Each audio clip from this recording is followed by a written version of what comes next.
Hello friends, आज का हमारा टॉपिक है ध्वनि एवं हिंदी वर्णमाला व वर्णक्रम। इस टॉपिक को आज हम खत्म करेंगे। और कोई भी अगर गवर्नमेंट एग्जाम की अगर आप तैयारी कर रहे हैं, जैसे यूपीएसआई या यूपी ट्रिपल एससी या यूपी पैट, कोई भी एग्जाम जिसमें हिंदी आती है उसके लिए ये टॉपिक बहुत ही ज़्यादा इंपॉर्टेंट है। और इस वीडियो में जितना मैं कराऊंगा, आपको केवल हिंदी वर्णमाला में उतना ही पढ़ना है। इससे बाहर कोई क्वेश्चन आएगा नहीं, इसकी गारंटी मेरी है। तो इस टॉपिक को बड़ा ध्यान से देखिएगा। Let's start our topic. भाषा की सबसे छोटी इकाई क्वेश्चन बनता है, तो वो क्या है? वर्ड है। भाषा की सबसे छोटी इकाई वर्ड है। अब क्वेश्चन दूसरा बनता है, भाषा की सार्थक लघुत्तम इकाई कौन सी है? वो है शब्द। भाषा की सार्थक लघुत्तम इकाई शब्द है। वैसे ही नेक्स्ट क्वेश्चन बनता है यहाँ से, भाषा की मूल इकाई कौन सी है? ध्वनि है। भाषा की मूल इकाई क्या है? ध्वनि है। वही क्वेश्चन बनता है नेक्स्ट, कुल वर्णमाला में कितने वर्ण होते हैं? 52 वर्ण होते हैं। कितने? 52। कुल वर्णमाला में, कुल हिंदी वर्णमाला में 52 वर्ण होते हैं। और नेक्स्ट क्वेश्चन बनता है, लिपि चिन्हों के क्रमबद्ध समूहों को क्या कहते हैं? लिपि चिन्हों के क्रमबद्ध समूहों को क्या कहते हैं? वर्णमाला कहते हैं। लिपि चिन्हों के क्रमबद्ध समूह को क्या कहते हैं? वर्णमाला कहते हैं। नेक्स्ट क्वेश्चन यहां से बन जाता है, वर्णों के प्रकार कितने होते हैं? दो भेद होते हैं या प्रकार होते हैं? या तो प्रकार देगा या भेद देगा। ये पूछ लेगा वर्णों के कितने भेद होते हैं, तो आप बताएंगे दो भेद होते हैं। कौन से? एक होता है स्वर और दूसरा होता है व्यंजन। अब स्वर कौन कौन से होते हैं इसके बारे में ध्यान जानते हैं, और स्वर कितने होते हैं उसके बारे में भी जानते हैं, है ना। स्वर कितने होते हैं? स्वर कौन कौन से पहले ये देखते हैं, छोटा, बड़ा, छोटी, बड़ी, छोटा ऊ, फिर बड़ा ऊ, फिर ऋषि वाला र, फिर ए, फिर बड़ी ए, फिर ओ, फिर औ। ये सारे मिलाकर स्वर हमारे पास कितने आ जाते हैं? 11। अभी स्वर को और ज्यादा डिटेल में देखेंगे नेक्स्ट स्लाइड में। पहले इसमें देखिए स्वर कितने होते हैं? 11। कौन कौन से? छोटा, बड़ा, छोटी, फिर बड़ी, फिर छोटा ऊ, फिर बड़ा ऊ, फिर ऋषि वाला र, फिर उसके बाद ए, फिर आएगा ओ, बड़ी ए, फिर ओ, फिर ओ। 11 स्वर हो गए हमारे पास। अब देखते हैं हमारे पास व्यंजन कितने हैं। व्यंजन कितने हैं? इसमें व्यंजन को हम वर्गों में डिवाइड किया गया है। का वर्ग हो गया, फिर चा वर्ग हो गया, फिर टा वर्ग हो गया, फिर ता वर्ग हो गया, फिर पा वर्ग हो गया। अब हर वर्ग में कितने अक्षर हैं? 5 अक्षर हैं। कौन कौन से अक्षर हैं? पहले हम देखिए का वर्ग में क्या अक्षर है। का वर्ग में कौन कौन से अक्षर आते हैं? का वर्ग में अक्षर आता है का, खा, गा, घा और ड़ा। ठीक है, 5 अक्षर ही हो गए। फिर देखते हैं चा वर्ग। चा वर्ग में क्या आता है? चा आता है, फिर छा आता है, फिर जा आता है, फिर झा आता है, फिर वहां आता है। इसमें भी 5 अल्फाबेट हो गए हमारे। फिर टा वर्ग देखते हैं। टा वर्ग में ठा, टा, ठा, डा, डा, डा। फिर ता वर्ग। ता वर्ग में ता, ठा, दा, धा, ना। ता, था, दा, धा, ना। फिर पा वर्ग आ जाए, पा वर्ग आ जाएगा। पा वर्ग में क्या आएगा? पा, फा, बा, भा, मा। ये पांच पांच वर्ड इसमें भी हैं। ठीक है, तो इनका जो सेट बनेगा वो कितने अक्षर हो गए? यहां से हमको मिल जाते हैं 25। 25 वर्ड मिल जाते हैं यहां से। अब हम यहां से एग्जाम फेवरेट क्वेश्चन बनते हैं यहां से। ये स्टार मार्क्स हैं, यहां से क्वेश्चन बनेगा आपका। पूछ लेगा अंतस्थ व्यंजन कौन कौन से होते हैं हिंदी वर्णमाला में। हिंदी वर्णमाला में अंतस्थ व्यंजन कौन कौन से होते हैं? अंतस्थ व्यंजन होता है या, फिर रा, फिर ला, फिर वा। मतलब वो क्वेश्चन कभी कभी संख्याएं भी पूछ लेता है। कभी कभी संख्याएं क्या पूछता है? अंतस्थ व्यंजन कितने हैं हिंदी वर्णमाला में? अंतस्थ व्यंजन कितने हैं? 4 हैं। तो ये भी याद रखना। इस स्लाइड में जितना लिखा हुआ है वो मोस्ट इंपोर्टेंट है, आपको इसको अच्छे से याद करना है। और मैं टू द पॉइंट पढ़ा रहा हूं। ठीक है, उसके बाद क्वेश्चन बनता है ऊष्म संघर्षी व्यंजन कौन कौन से हैं? ऊष्म संघर्षी व्यंजन हमारे पास 4 हैं। कौन कौन से? सा, फिर सा, फिर सा, फिर हा। मतलब ये सीटी वाला सा, फिर षटकोण वाला सा, फिर सवारी वाला सा, फिर हा, है ना। तो ऊष्म संघर्षी व्यंजन भी हमारे पास कितना आ गया? 4 आ गया है। फिर उसके बाद बंदर अगला क्वेश्चन बन जाता है संयुक्त व्यंजन कौन कौन से होते हैं? तो संयुक्त व्यंजन का क्वेश्चन बनता है, तो संयुक्त व्यंजन हमारे पास कितने हैं, 4 हैं। कौन कौन से, छ, त्र, ज्ञ और श्री वाला श्र। ठीक है, छ, त्र, ज्ञ और श्र, श्री वाला। ये देखिए लिखते हैं, ये लिखते हैं ना श्री, ये वाला श्रा, ये है ना। तो वैसे ही अगला क्वेश्चन बन जाता है, अयोगवा कितने हैं, अयोगवा 2 हैं। कौन कौन से, अंग और आहा। ये क्वेश्चन में पूछ लेता है, 4 वर्ड दे रखे होंगे आपसे, एक वर्ड इनमें से दे रखा होगा, पूछेंगे अयोगवा कौन सा है, तो अयोगवा पता होना चाहिए, अंग और आहा, 2 अयोगवा हैं अपने पास, है ना। फिर अगला क्वेश्चन मतलब दुर्गुण व्यंजन कौन से हैं, दुर्गुण व्यंजन क्या है, ड, ण, इसमें नीचे बिंदी भी होगी, है ना। यहां देखो, इस वाले अल्फाबेट में नीचे बिंदी नहीं है, यहाँ अल्फाबेट में बिंदी है, यहाँ भी अल्फाबेट में बिंदी है, तो ये क्या है, द्रुगुण व्यंजन हो गए। तो द्रुगुण व्यंजन क्या है, 2 हैं, 2 द्रुगुण व्यंजन हो गए। अब इनको मिला के देखो कितने बनते हैं, ये कितने हो गए, यहां से हमको 12 मिल गए, 4 + 4 + 4 12, और फिर ये यहां से हम 2 2 मिला के ये फिर 4 बन जाएंगे। और इनको अगर जब हम ऐड करते हैं तो हमारे पास कितना वर्ड आ जाता है, व्यंजनों की संख्या कितनी हो जाती है, 41 हो जाती है। तो हम ये कह सकते हैं कि हमारे पास जो वर्ड हैं, वर्डमाला में, वर्डमाला में यहां लिख लेते हैं, नोट करके लिख लीजिएगा, नोट डाल के लिखिए,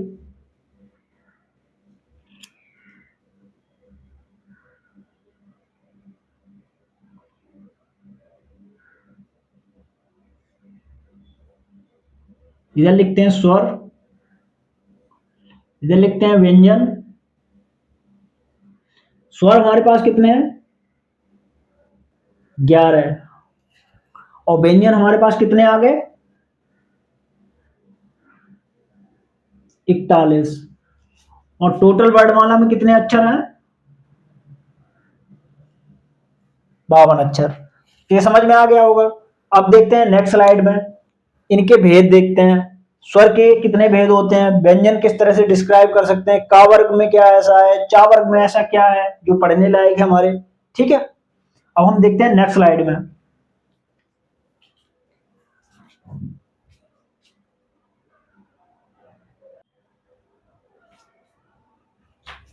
इस स्लाइड में हम स्वरों को डिटेल में देखेंगे। पहला देखते हैं स्वर के कितने भेद होते हैं, स्वर के कितने भेद होते हैं, ह्रस्व स्वर और दीर्घ स्वर 2 ही भेद होते हैं। ठीक है, ह्रस्व स्वर में कौन कौन से आते हैं, अ, ई, उ और रे, 4 ह्रस्व स्वर होते हैं।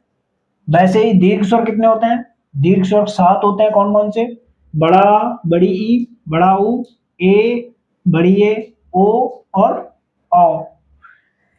मतलब ह्रस्व स्वर 4 है, दीर्घ स्वर हमारे पास 7 है, तो टोटल कितना होगा, 7 और 4 11 स्वर हो गए हमारे पास। ठीक है, अब हम देखते हैं मात्रा के आधार पर स्वर के भेद कितने हैं, 3 है। मात्रा के आधार पर स्वर के भेद कितने हैं, 3 है। ये क्वेश्चन बनता है, मात्रा के आधार पर स्वर की संख्या बताइए, तो 3 है। कौन कौन से हैं, ह्रस्व स्वर या लघु स्वर, ह्रस्व स्वर को ही लघु स्वर भी बोलते हैं, उसमें क्या एक मात्रा होती है, ह्रस्व स्वर और लघु स्वर में कितनी होती है, एक एक मात्रा। दीर्घ स्वर या गुरु स्वर में 2 मात्रा स्वर। तो ये जो दीर्घ स्वर है हमारे पास, आ, ई, उ, ए, ओ, इसमें कितनी है, 2 मात्राएं हैं। और ह्रस्व स्वर में कितनी मात्राएं हैं, एक स्वर, एक मात्रा है। ये सारे स्वर एक मात्रा वाले हैं। फिर आता है तीसरा प्रलुप्त स्वर, प्रलुप्त स्वर में 3 मात्राएं होती हैं। इसका वर्ड बनता है ओम, ओम में 3 मात्राएं हैं। इसका प्रयोग हिंदी व्याकरण में नहीं होता है। ठीक है, ये नोट करके लिख लीजिएगा, नोट में लिख लीजिएगा, हिंदी व्याकरण में इसका प्रयोग प्रलुप्त स्वर का नहीं होता है। अब हम देखते हैं मुख विवर खुलने के आधार पर स्वर कितने होते हैं, 2 होते हैं। मुख विवर खुलने के आधार पर स्वर कितने हैं, 2 होते हैं। कौन कौन से स्वर होते हैं मुख विवर खुलने के आधार पर, पहला होता है समृद्ध स्वर या ऊंचा स्वर, समृद्ध स्वर या ऊंचा स्वर, वो कौन सा है, ई, बड़ी ई। वैसे ही दूसरा क्या है, विव्रत स्वर, विव्रत स्वर क्या है, विव्रत स्वर या निम्न स्वर, विव्रत स्वर को क्या बोलते हैं, निम्न स्वर बोलते हैं। और वो क्या है, ई। एग्जाम्पल पूछा जाता है कि 4 वर्ड दे दिए होंगे एग्जाम में, आपसे पूछेगा कि समृद्ध स्वर बताइए इनमें से कौन सा है, तो आपको पता होना चाहिए समृद्ध स्वर कौन सा है, बड़ी ई, और विभ्रत स्वर कौन सा है, बड़ा आ। इस तरह से क्वेश्चन बनता है एग्जाम में। फिर आपसे पूछ लेगा जिह्वा के उत्थापित या उसकी क्रियाशीलता के आधार पर स्वर कितने हैं। जीवा के उत्तापित या उसकी क्रियाशीलता के आधार पर स्वर कितने हैं, 3 हैं। कौन कौन से हैं, अग्रस्वर, मध्य स्वर और पक्ष स्वर। कौन कौन से, अग्रस्वर, फिर मध्य स्वर या पक्ष स्वर। अग्रस्वर में क्या आएगा, छोटी ई, बड़ी ई, ए, बड़ी ए और ऋषि वाला रे। ठीक है, मध्य स्वर में आ। वैसे ही पक्ष स्वर में क्या आएगा, बड़ा आ, छोटा ऊ, बड़ा ऊ, ओ, औ और ये आ। ये क्या है, आगत स्वर भी बोलते हैं। आ को क्या बोलते हैं, आगत स्वर बोलते हैं, इसको आगत स्वर बोलते हैं। ठीक है, तो एग्जाम पूछ लेगा आपसे कि अग्र स्वर इनमें से कौन सा है। 4 एग्जाम्पल दे रखे होंगे, अग्र स्वर पूछेगा तो ये आपको याद होने चाहिए, मध्य स्वर पूछेगा तो छोटा आ याद होना चाहिए, वैसे ही पश्च स्वर अगर पूछेगा तो ये आपको याद होना चाहिए, बड़ा आ, छोटा ऊ, बड़ा ऊ, ओ, औ और आ। ये क्या है, पश्च स्वर है। वैसे ही मुख द्वार खुलने के आधार पर स्वर कितने हैं, 4। मुख द्वार खुलने के आधार पर स्वर कितने हैं, 4 हैं। कौन कौन से, विभ्रत स्वर। विभ्रत स्वर हमने ऊपर भी देखा था, बड़ा आ था यहाँ पर, विभ्रत स्वर बड़ा, बड़ा। फिर आता है अर्ध विभ्रत स्वर, कौन सा है, अर्ध विभ्रत है, बड़ी ए और ओ, ये क्या है, अर्ध विभ्रत स्वर है। यहाँ से क्वेश्चन बहुत भर भर के आते हैं एग्जाम में। अगर वर्णमाला से कोई क्वेश्चन आएगा, स्वर से कोई क्वेश्चन आएगा तो यहीं से बनेगा, इन्हीं टाइप से बनता है। एग्जाम्पल में ये पूछे जाएंगे अर्ध विभ्रत स्वर कौन सा है, तो आपको ये सब याद करना है। वैसे ही अर्ध समृद्ध स्वर क्या है, छोटा ए और ओ। वैसे ही समृद्ध स्वर क्या है, समृद्ध स्वर क्या हो जाएगा, छोटी ई, बड़ी ई, ऋषि, ऊ, छोटा ऊ, बड़ा ऊ। ये क्या है, समृद्ध स्वर है। ये समृद्ध स्वर के एग्जाम्पल है ना। तो समृद्ध स्वर में हमने यहाँ पर एक ही लिखा है, लेकिन आपको ये सारे याद करने हैं। आपको यहां से लेके ये पूरा याद करना है ना। वैसे ही विभ्रत स्वर में केवल एक आता है आ, ठीक है, तो यहाँ पर लिखा हुआ है, तो ये याद करना है। ये सारे डिफरेंशिएशन है, मैंने डिटेल में दिया हुआ है, आपको पढ़ना पड़ेगा, ये सब याद करना पड़ेगा। वैसे ही अब यहाँ पर एक क्वेश्चन आता है कि हस्व स्वर हमने लिख दिया, छोटा, छोटी, छोटा ऊ और इसी वाला। उस हस्व स्वर कितने हो गए, 4 हो गए हमारे पास। वैसे ही दीर्घ स्वर कितने हो गए, 3 हो गए, बड़ा, बड़ी और ऊ। अब एक क्वेश्चन पूछता है संयुक्त स्वर कौन कौन से हैं। यहाँ पर एक क्वेश्चन बन जाता है संयुक्त स्वर। संयुक्त स्वर कौन से हैं, ए, बड़ी ए, ओ और औ। अब कई बार क्वेश्चन बनता है कि ए जो मिलता है वो किससे मिलके बना हुआ है। ए बना हुआ है छोटा आ प्लस बड़ी ई से, जब मिलाओगे तो ए बन जाएगा। वैसे ही बड़ी ए किससे मिलके बना है, छोटा आ प्लस ए से मिलके बना हुआ है। वैसे ही ओ किससे मिलके बना हुआ है, ओ मिलके बना हुआ है छोटा आ प्लस ऊ से मिलके बना हुआ है। औ किससे मिलके बना हुआ है, आ और ओ से मिलकर बना हुआ है। तो ये क्वेश्चन बनते हैं एग्जाम में, आपसे पूछ लेगा संयुक्त स्वर कौन सा है, संयुक्त स्वर कौन कौन से, ये याद होना चाहिए आपको डिटेल में। जिसको स्क्रीनशॉट लेना है ले सकता है स्लाइड का, फिर आगे बढ़ते हैं। ठीक है, जिसको स्क्रीनशॉट लेना है ले सकता है, उसके बाद हम आगे बढ़ते हैं अगली स्लाइड में। यहाँ पर स्वर आपका कंप्लीट हो गया है ना। इस स्लाइड में स्वर आपका कंप्लीट हो गया। स्वर से अगर कोई क्वेश्चन बनेगा तो इसी स्लाइड से बनेगा, ये कंप्लीट स्वर है। अब अगली स्लाइड में हम देखते हैं व्यंजन। व्यंजन को कंप्लीट करेंगे, उसके बाद हमारी वर्णमाला कंप्लीट हो जाएगी। फिर हम ध्वनि से कोई क्वेश्चन पूछेंगे, फिर वर्ड क्रम से कोई क्वेश्चन एक दो क्वेश्चन जो बनते हैं वहां से हम आपको डिटेल में इस वाले चैप्टर को आज फिनिश कर देंगे। ठीक है,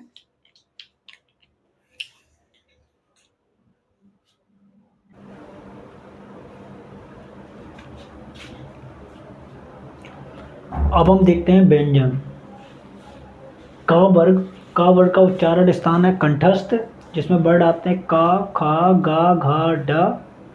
ये देखिए, ये उच्चारण में अघोष अल्प प्राण, अघोष अल्प प्राण क्या है, का, अघोष महाप्राण खा, सघोष अल्प प्राण गा, सघोष महाप्राण घा, सघोष अल्प प्राण नासिक में डा। तो ऐसे ही बढ़ेगा ये। यहाँ से क्वेश्चन अघोष, पहले वाले 2 अघोष होते हैं, लास्ट के 3 सघोष होंगे। ठीक है, ये ध्यान रखना है।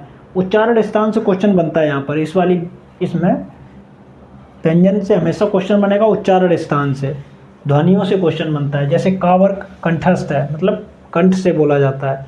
चा वर्ग तालुब्य है, टा वर्ग मूर्धन्य है, ता वर्ग दंत्य है और पा वर्ग ओष्ठ है।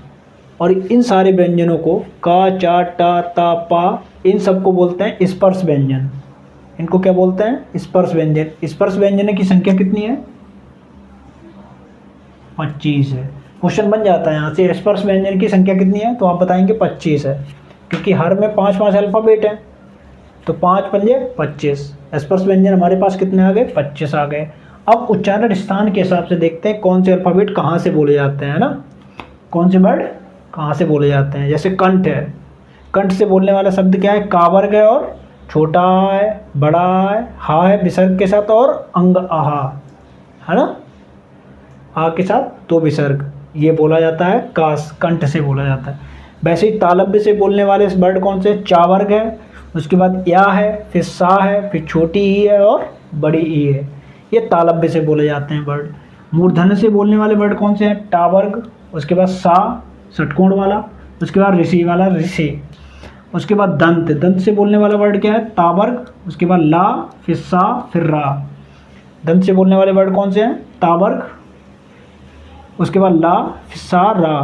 क्वेश्चन बनता है यहाँ से कि ला कहाँ से बोला जाता है, ला की मूल ध्वनि कहाँ से है, कहाँ से निकलती है? तो दंत से निकलती है। इस तरह के क्वेश्चन बनते हैं यहाँ से। फिर ओष्ठ से बनने वाले, ओष्ठ से बोलने वाले वर्ड कौन से हैं? ओष्ठ ध्वनि निकलती है पा वर्ग, छोटा ऊ और बड़ा ऊ।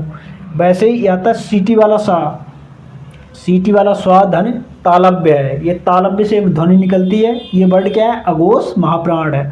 यहाँ से क्वेश्चन आया हुआ है, सा वर्ड क्या है? तालव्य अघोष महाप्राण, मतलब ध्वनि इसकी तालव्य की है और ये वर्ड क्या है? अघोष महाप्राण है। वैसे ही सीटी वाला सवारी वाला सा क्या है? अघोष महाप्राण है। सीटी वाला सवारी वाला सा क्या है? अघोष महाप्राण है। अब यहाँ पर देखते हैं नासिक के व्यंजन कौन से, जो नाक से बोले जाते हैं। डा बोला जाता है, आ बोला जाता है, ना बोला जाता है, ना और माँ, इनमें नासिक के व्यंजन, इनको नासिक के व्यंजन बोला जाता है ना। अब देखते हैं 2 जगह से बोलने वाले शब्द, जैसे कंठ तालव्य, गले का भी उपयोग होगा, तालव्य का भी उपयोग होगा। तो यहाँ से कौन कौन से वर्ड बोले जाते हैं? कंठ तालव्य वर्ड ध्वनि कहाँ से किन किन वर्डों की निकलती है? ए और ए की, ए और ए की वर्ड ध्वनि कहाँ से निकलती है? कंठ तालव्य से निकलती है। वैसे ही कंठोष्ठ ध्वनि कहाँ से निकलती है? ओ और ओ से निकलती है ना। कंठोष्ठ ध्वनि किसकी निकलती है? ओ और ओ जो वर्ड हैं उनकी ध्वनि क्या है? कंठोष्ठ वर्ड। वैसे ही दंतोष्ठ, दांत प्लस ओंठ दोनों मिला के क्या कौन सा वर्ड निकलता है? वा, हलंत के साथ। वो स्वर यंत्रीय व्यंजन क्या है? हा, हलंत के साथ क्या है? स्वर यंत्रीय व्यंजन हा। अर्धस्वर किसको बोलते हैं? या और बा, या और बा क्या है? अर्धस्वर व्यंजन है। अर्धस्वर व्यंजन पूछ लेता है एग्जाम में, एग्जाम फेवरेट क्वेश्चन है। इन चारों वर्ड में कौन सा अर्धस्वर है? तो या और बा इस क्या है? अर्धस्वर है। वैसे लुंठित व्यंजन से क्वेश्चन बन जाता है, इनमें से कौन सा लुंठित व्यंजन है? तो आप बताएंगे रा, रा क्या है? लुंठित व्यंजन है। वैसे ही पार्श्विक व्यंजन से क्वेश्चन बन जाता है कि पार्श्विक व्यंजन कौन सा है? तो 4 वर्ड दे रखे होंगे आपको, 4 वर्ड दे रखे होंगे, उसके बाद आपको ला पे लगाना है टिक। पार्श्विक व्यंजन क्या है? ला है। तो यहाँ पर मैंने अभी आपको इस वाली वीडियो में हमने क्या देखा?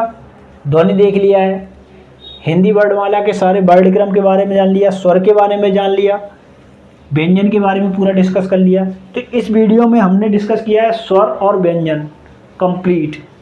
तो जो भी स्वर और व्यंजन से क्वेश्चन बनेंगे, जो आज मैंने कराया, उनसे बाहर एक क्वेश्चन बाहर नहीं आएगा। तो आप इस वीडियो को बड़ा हिसाब से देखिए, अच्छे से रट के जाइए, क्योंकि थोड़ा फैक्ट है यहाँ पर, ये वर्ड आपको रटने ही पड़ेंगे और ये एग्जाम में आते हैं और बच्चे इसी में फंसते हैं कि मूर्धन्य वर्ड कौन कौन से हैं। उनको टा वर्ग तो पता होता है, लेकिन उनको ये नहीं पता होता सा भी मूर्धन्य वर्ड है, इसकी ध्वनि भी मूर्धन्य से ही निकलती है ना। वैसे दंत व्यंजन क्या है? ला और सा, रा, इनको ये वर्ड तो पता होता है, निकाल लेते हैं, याद कर लेते हैं ऊपर वाले वर्ड, ये जो मैंने लिख दिया है ये तो बेसिक है, ये बस सबको पता होता है। लेकिन ये नहीं पता होता है कि ला, सा, रा ये भी दंत से ही बोले जाते हैं। तो क्वेश्चन यहीं से बन रहा है आज के टाइम। जो पेपर में क्वेश्चन आता है कि 4 वर्ड दे रखे होंगे, उनमें से एक वर्ड ये दे रखा होगा सा, अब पूछेगा इनमें से कौन सा वर्ड है जिसका दंत से उच्चारण होता है, तो आपको तो पता ही नहीं होगा लिस्ट में क्या है, उसमें से कोई फंसेगा ही नहीं। ये वर्ड होगा, जिसको याद होगा, जिसने पढ़ रखा होगा वो लगा के आ जाएगा, है ना। तो ये वीडियो आप अच्छे से देखिए, फैक्ट है, थोड़ा याद करने में दिक्कत होगी, 2 से 3 बार देखिए वीडियो, आपको पूरा दिमाग में सेट हो जाएगा। Thank you for watching, please like share and subscribe.